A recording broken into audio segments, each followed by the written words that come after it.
Alan Raw. That's me. It's you, isn't it? Mate, thank you for bringing me to this landscape. It's the landscape of your home, isn't it? Yep, it's where I live. Have done all my life. Born here.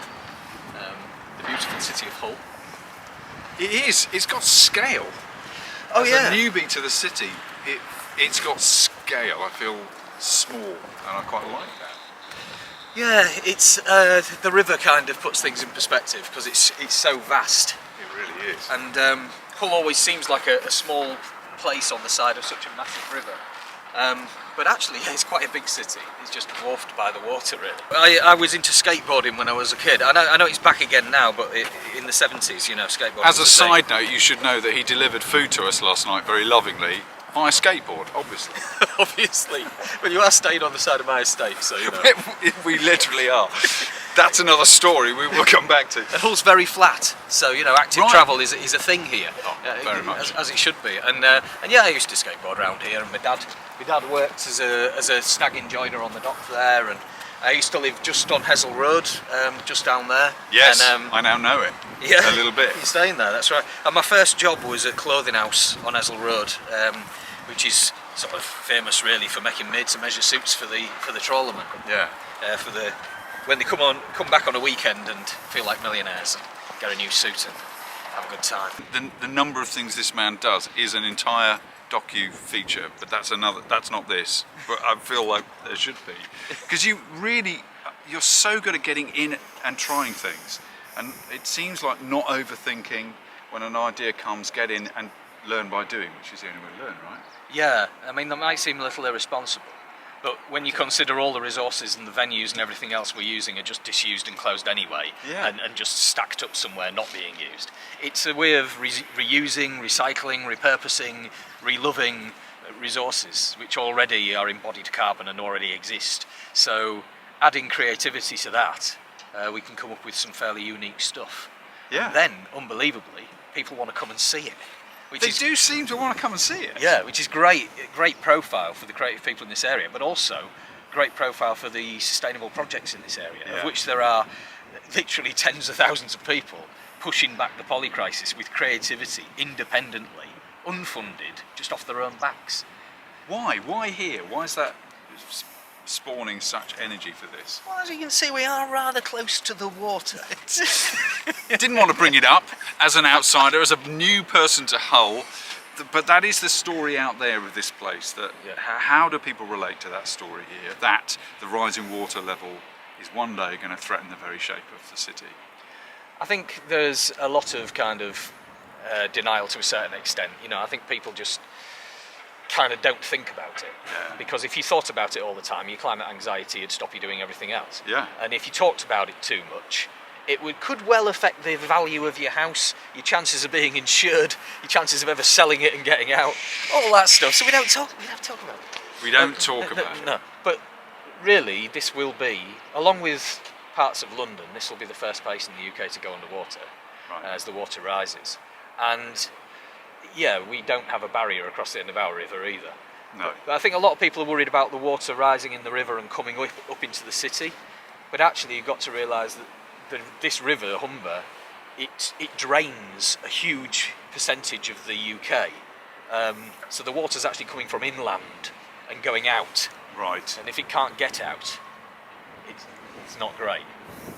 Yeah, I've spoken to a lot of people already here and other artists who are trying to make sense of how to interpret living with that, but really it's a microcosm of the climate crisis for anybody thinking about it anywhere, isn't it? If you thought about it all the time, you go crazy, so we try not to think about it. Then when we do, how do we engage?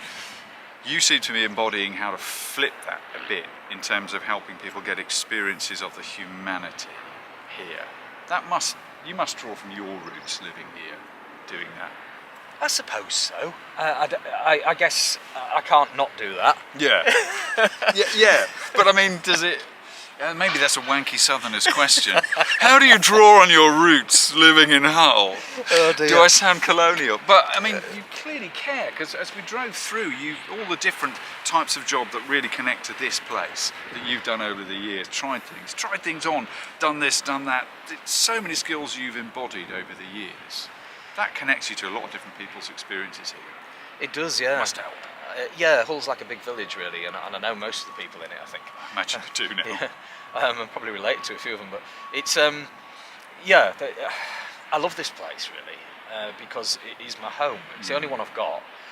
I know the water is rising, but we're also, I think what we are is we're the most vulnerable, but we're also the best hope, and we're actually probably the worst offender as well. 37% of the carbon in the UK is created here.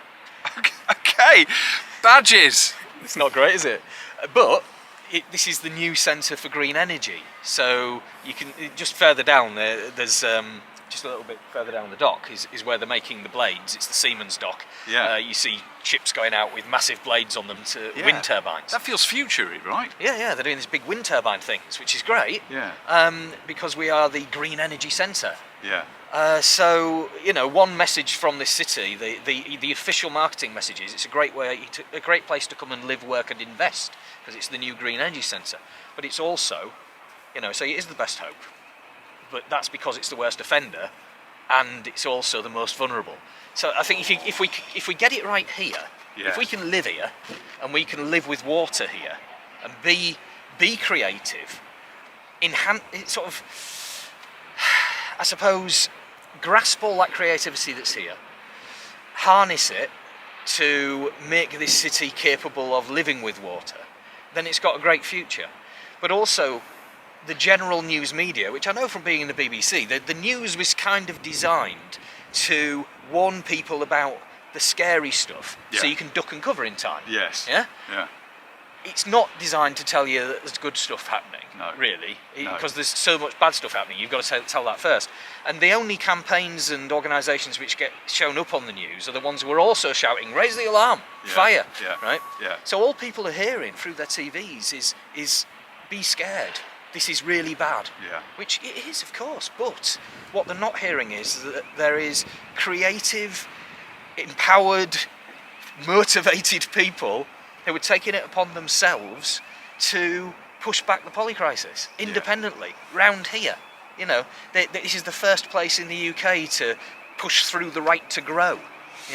It's well, and the interesting what you're saying there about the way the media frames things. That not only is it what's blowing up the most, what should you be most scared of, but also when it is positive, it's got to be big. So great big wind turbine blades shipping through here. That might get message, but what you're talking about is there's that, but also what does that mean for the individual? The stories of the person living here. That's rooted in Hull, and it's the projects you're involved with elsewhere, and getting people back to the earth. And that doesn't sound very sexy. It doesn't sound very dramatic, but that's the real empowerment, isn't it? Is that what you're tapping into? Is that what facing the polycrisis means to you here? I think it's about celebrating the small. Yeah.